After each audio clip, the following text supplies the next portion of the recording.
Yes, people, how's it going? Welcome back to Lily White Lane. Hope you're doing good. Hope you're keeping safe and well. And in the words of Alan Partridge, hope you're having a really good Monday, wherever you are in the world and whatever you are planning to get up to today. The Premier League game week 1 is finished. It is done. Unless you are a Man United fan or a Wolves fan, obviously they do play tonight. But everyone else has played their first game of the season, including Tottenham Hotspur, who drew 2-2 yesterday at the G-Tech. And I brought you guys a match reaction, but normally I film that a minute after the game finishes. And I wanted to come on here the day after and give a more thorough verdict on the game. Be more sensible about my opinions, where it's not just all emotion flowing out of me. And look, there were a lot of positives to take yesterday.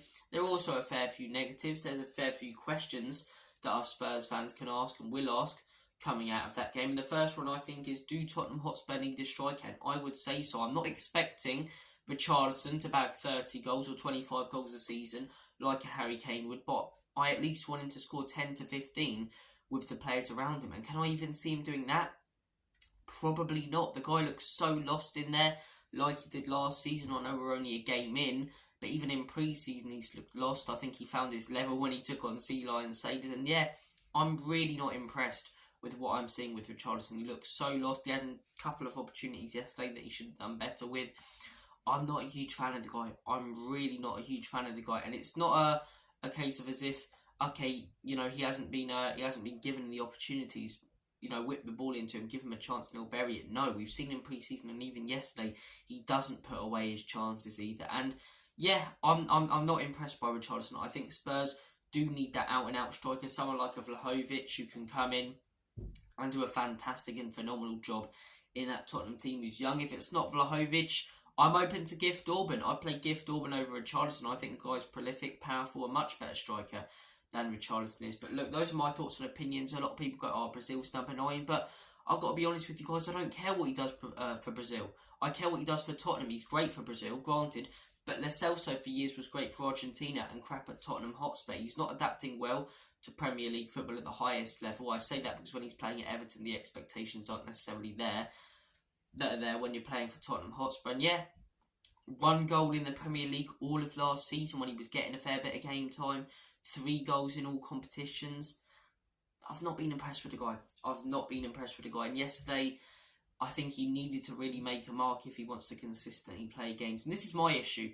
If Richarlison doesn't work out and we don't sign a striker, we're playing Heung-min Son in Kane's position. And a lot of people go, oh, Sonny will do a better job than Richarlison in that position. Yes, he will. And I agree with that. But he's a left winger. We shouldn't have to be playing a left winger in the striker position because we don't have a good enough striker. Go out there now. You've got the money from when you sold Kane and spend it on a Vlahovic.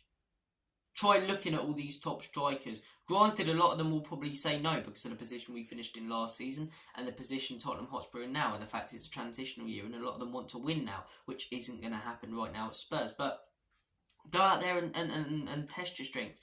You've got the money. See if you can go in for Osimhen. If it gets laughed off and rejected, it gets laughed off and rejected. See if you could go in for, for Vlahovic. We've got the money. I want to see Spurs at least attempt to go in for these strikers. And something that's wound me up a lot is people go, how can you expect Spurs to go in for Vlahovic and Osimhen? We're not Manchester City. We're not Manchester City because of these owners. It's amazing how people go, what do you expect these owners to do? They're not Manchester City. Look at their net worth. Look at the amount of money Enoch have, and then look at the amount of money invested in Tottenham Hotspur. It's no secret they've got a fair bit of cash in their fat wallets. And I'd like to see some of it invested, especially the money that we sold Harry Kane for this summer. Do I think it will be? No. I think they've done it on purpose, Enoch and Levy. They've bought in these players, let go of Kane, and now their net spend, is around even. But yeah, I'd like to see Tottenham test their strength, see if we can go in for some of these top strikers. Vlahovic would be very ideal for me. Lukaku's a player who's been linked with Spurs. Look, I'm not as opposed to him as other Spurs fans are, but I think there are better options, and I think the guy is just not young. He struggles to finish opportunities. So I think we're going to have a lot of the similar issues to what we had with Richarlison. But look, guys, comment your thoughts down below. Do Spurs need a new striker? That's a big question coming out yesterday. Do you think Richarlison will get better in this Spurs team? I want to hear all your thoughts and opinions on that saga and that situation in the comment section down below. And look, I want to move on to the next talking point. A big, big positive from yesterday. that midfield gets me excited. It really does. And I genuinely believe that midfield this season, when Bentancur gets fully fit, could be one of the best in the league. Bissouma absolutely bossed it yesterday. Man of the match for me. He has done every pre-season game. It's almost as if he's got glue on his boots because he just doesn't lose the ball. And even at Brighton, he had these phenomenal stats of keeping possession and keeping the ball. And when we saw him last year, we questioned it, right? Because he got injured, but he wasn't the best. But he's coming in pre-season and yesterday and just dominated the game. He's controlled games. He wins the ball back very well as well. Yeah, he's the perfect central midfielder, in my opinion. I think the guy's only going to get better and better and better. And I can't wait to see him play like that the rest of the season. I can't see why it would take a turn for the worse. The guy was phenomenal yesterday. Bissouma's class. Then you're looking at Maddison as well. Our proper long-term replacement for Eriksen. For so long we've been looking for that attacking midfielder. We went in for Lascelles, so it didn't work. We went in for Ndombele, more of a centre mid. This guy is our replacement for Christian Eriksen. His set pieces are phenomenal. You saw it yesterday. Okay, a couple of poor corners, but more than made up for with that free kick delivery. You know, yes, we scored a lot of set pieces last season, but how many of those came from free kicks? That was one of the first goals I've seen Spurs score from a free kick in quite a while. It was an absolutely delicious ball by Maddison. 2 assists from him yesterday. The guy's, he has that creative spark that we need. If only we had a Vlahovic up top as well. And I think we would have won that game 4 or 5-2 yesterday. But yeah, Maddison, great performance from him. And then Bentancur. A lot of people, Spurs fans included, and opposition fans, have forgot that we've had this guy because he's been injured since that Bournemouth game when we beat him 3-2. And I think this guy's a class midfielder. We saw it last season. He was unlucky to get injured. And what was funny was well, it wasn't funny from a Spurs perspective. It was bloody painful. But we were 4th when he got injured. We finished 8th. And keep in mind we were 4th with no games in hand over or under people. We were comfortably 4th. Bentancur got injured. We finished 8th. The guy is a top midfielder, and to see Bentancur, Bissouma, Maddison, it gives me a fuzzy tummy feeling. Honestly, these 3 are going to cook in that midfield. These 3 are going to absolutely cook in that midfield. And I cannot wait to see all 3 of them together when Bentancur comes back from injury. Even Ollie Skip yesterday, not the worst performance. The guy's looking good. Look, I question whether we're playing him in the right position. A lot of the time I think he's more of a centre mid. We've still got Højbjerg, who looks very likely to move on. The fact he didn't get any game time yesterday, I don't think he really fits into Ange's system. He was brought in, unlike a lot of these players in all honesty, to actually play in a defensive system. And he is a defensive player. He works well as a DM. So look, Højbjerg I don't know about, but that midfield as well, we've got a fair bit of depth in there. Lascelles, who's getting better and thriving under Ange Postecoglou. Sarr and Skip, the young boys. Bentancur, Bissouma, Maddison. I'm loving that midfield. And I genuinely believe when Bentancur gets fully fit, that could be the best midfielder. Well, not the best midfielder. I genuinely believe that midfield 3 could be arguably the best in the league. Genuinely. Man City, okay, of course. Kevin De Bruyne, Rodri, but De Bruyne's getting a little bit older. When De Bruyne fades away, these players are only going to be getting better. Arsenal, decent midfield, but not amazing. They've got Rice. They've got Partey, that's class. Yeah, actually, I'll take that back. Rice, Partey and Odegaard. But, yeah, I think we can more than match that with the 3 players we've got. Genuinely, I do. So, look, guys, comment your thoughts down below. I thought Bissouma was absolutely epic in that midfield yesterday. I thought it was absolutely brilliant. And, look, like a lot of performances yesterday, I thought were very, very good. I really do. Vicario, I think, got a lot of unfair stick yesterday, if I'm being 100% honest with you guys. And yeah, I don't like that. I don't like that because I thought the guy made some big saves. I thought he needed to command his box a little bit more, but I don't think he necessarily made any mistakes. The second goal's not his fault at all. It's the complete deflection. The penalty, there's not much you can do about that. I mean, and Burmo's 4 out of 4 when it comes to pens, and we know Brentford are very good at taking them, especially with Tony as well. But yeah, I don't think you can slack off Vicario very much. And look, I do want to move on to the player ratings. Now, we'll start off with Vicario. I'm going to give the guy a 6. He conceded a couple of goals. He could have commanded his box a little bit better, in my opinion, which is why it goes down from a 7. But I think he made a couple of good stops. No real top saves that he had to make. But yeah, I like what I saw from Vicario.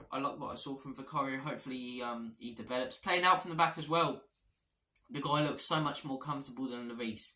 So much more comfortable yes, it's really worrying when you see a keeper do it, but he only kicked it out of play once. Lloris does it about 7 times in a game. He was playing nice passes. He was calm on the ball. The amount of times that crowd were on him, and you can't prepare for that as a keeper. That atmosphere and that crowd and the Brentford crowd on him, and he's got 5 players pressing on him, and he makes a simple and lovely pass through the middle. Vicario, for me, I'm going to give him a 6. He's only let down by the fact that I think he should have commanded his box a little bit better for set pieces. Left back or left wing back, whatever you want to say. Udogie, I'm going to go with a 7 for me. I think defensively at times the guy lacked a little bit, but I really like what I'm seeing from him again. He's exciting, he's young. There was a moment in the game where Brentford were down the wing and Udogie just forced them to the corner. I think it was in Burma or Visser on the ball, and Udogie just forced them into the corner, scooped the ball out of their legs and got a foul. That was fantastic. Going forward, the guy looks creative.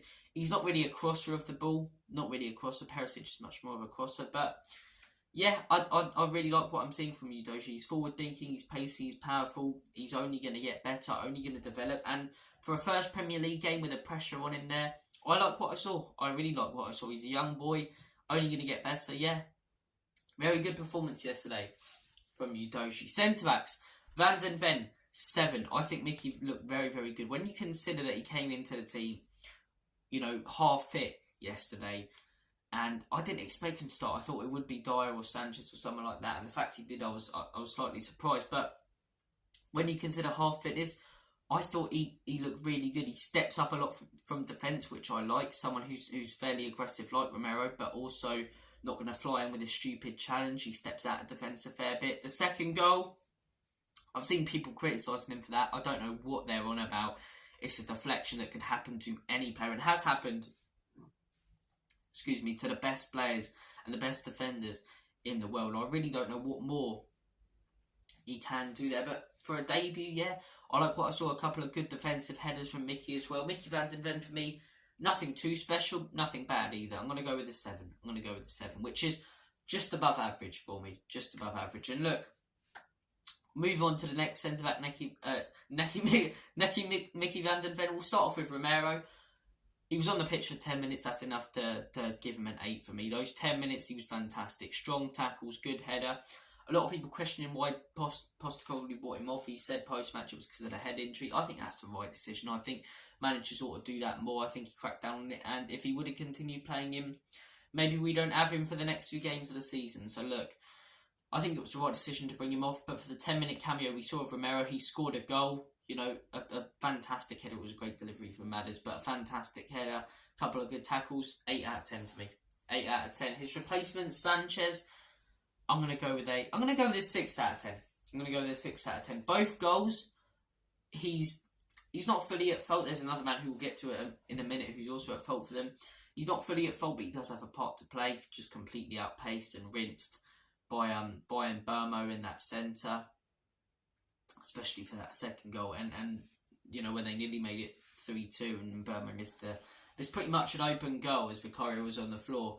Yeah, Sanchez could have been better yesterday. He did do a couple of good bits of defending in the second half and a few fair few challenges. I think, in all honesty, he's probably right now at the football club I'd say 3rd best centre back. Maybe Ashley Phillips. We'll see. I'm excited to see what that guy brings to the club. He went on the bench yesterday, but yeah, I think probably third best centre back at the club. I'll go Romero, Van den Ven, then him probably, and then other players. But look, guys, comment your thoughts down below on his performance. We'll move on to the right wing back, Emerson Royale. Until he scored that goal, the guy was on a 4 for me. The guy was just stupid at times. There was a couple of moments where he tried to be clever and just got the ball taken off him. And he was poor. And it's not an issue with Emerson Royale where, he doesn't care. He doesn't care about the fans. He really cares about the fans. He wants nothing more than to be good. But he's just crap sometimes. He's absolutely crap. But defensively, the guy was a bit of a shambles in that first half. He made up for it. With that fantastic finish. Out of nowhere. We needed a little bit of magic and he got that. So that moves that up from me for a 4 to a 7. It was a huge goal that got us a point in the end of the day. If he doesn't score it, okay, the game pans out differently, but you take away that goal, 2-1 Brentford. So, look, I'm going to give Emerson Royale a 7. He made up for it. He redeemed himself with that goal. We'll move on to the midfield, Bissouma. Do you know what? I'm very tempted to give a 10 out of 10. I think to get a 10 out of 10, though, you need he needs to score a goal, but is that really his job? I'm going to give him a 9 out of 10. I'm going to give him a 9 out of 10. I'm not sure what much more Bissouma could have done yesterday. I think he completely dominated that midfield. The only reason I'm not giving him that is because he didn't score a goal. Although it's not really his job to get 10 out of 10. I think you literally have to do everything on the pitch. But defensively, the guy dropped back brilliantly. Going forward, played some killer passes. Controlled the ball so well. It was like it was glued to his feet. Bissouma, we spoke about him earlier in this video. 9 out of 10. Maddison, 8 out of 10. Not as good as Bissouma. Lost it a couple of times, but 2 assists. That creative spark. Very good performance from him. Ollie Skip, I'm going to go with a 7 out of 10. I think Ollie Skip could have been slightly better. Lost it a few times. But also kept possession very well. I think everyone in that team really kept possession very well, especially in that second half. That's the most possession we've had. And more possession than we've had, I saw this, than any game last season. That's mad. And that's our first Premier League game under Ange Postecoglou. And more passes than any game last season.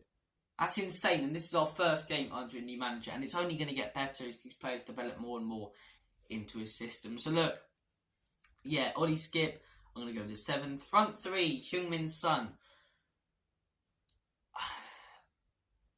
If I'm giving Roy Allen Skip a 7, I'd probably have to give him a 7. I think he was creative at times, beat his man. I think the first half was fairly poor from Sonny. I think there's a real agenda against him in the Spurs fan base. People love to want him out when he's had one bad performance and forget how much he's done for the club, and there's other poor players. So, yeah, I don't think it was horrendous from Sonny.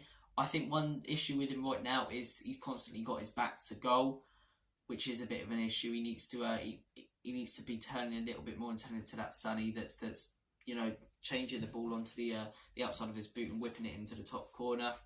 Yeah, not the most impressive performance from Sonny, but there are also other bad performances, so I'm not going to pick him out and criticise him like other Spurs YouTubers do, because they've got this agenda against him. Son, I'm going to go with a 7. I did think he brought the ball down a fair few times, quite good, whipped in a fair few crosses. Yeah, Son, I'm going to give a 7. I'm going to give a 7. Kulusevski, I'm going to give it a 6. I think the guy constantly looks dangerous, but yesterday didn't really do anything, wasted a couple of opportunities. I wasn't too impressed with him. I'm going to go with a 7 for Kulusevski.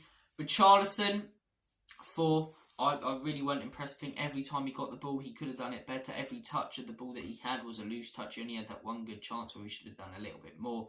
I'm really not impressed with Richarlison. I told you guys at the beginning of this video, I think a new striker is fairly important this summer, in all honesty. We don't want to be playing Richarlison or Son out of position for the rest of the season. So Richarlison are 4. The subs, Perisic is 6. Perisic looked fairly good when he came on, actually. Beat his man, brought some spark into that team. He is a world-class player. I take that back. He was a world-class player at a certain point in time, so he's still going to have those skills.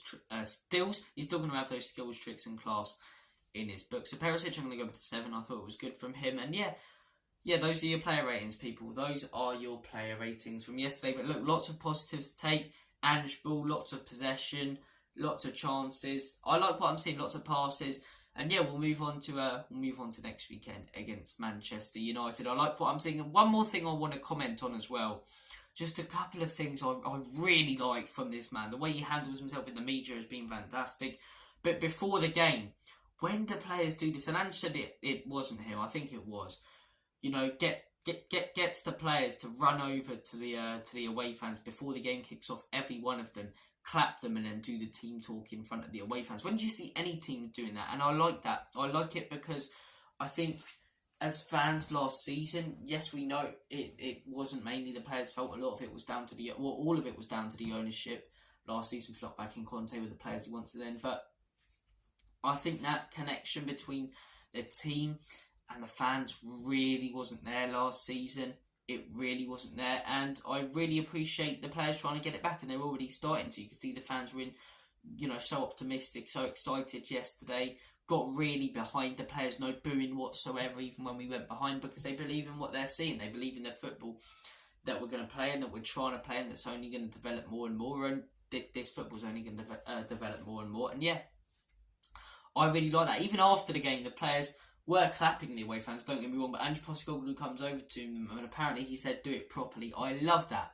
A manager, and I'm not saying Antonio Conte didn't. Antonio Conte is one of the most passionate out there, but a manager who really appreciates the fans is a manager who's a good one in my books. who is a good one. A lot of them talk about the fans and then don't really do anything to do with the fans, don't appreciate them as much as they should. Ange Postecoglou appreciates those fans. The amount, at Celtic you saw it, and yesterday you saw it with the stuff, pre-match and the stuff post-match. Antonio Conte was similar in that, for his flaws at Tottenham, which weren't many. You guys know my thoughts. I think he should have never been sacked, but for his flaws at Tottenham, he really did appreciate the fans. He really did. That's something Jose didn't really do. He didn't really do it as much as you'd want him to. But yeah, I think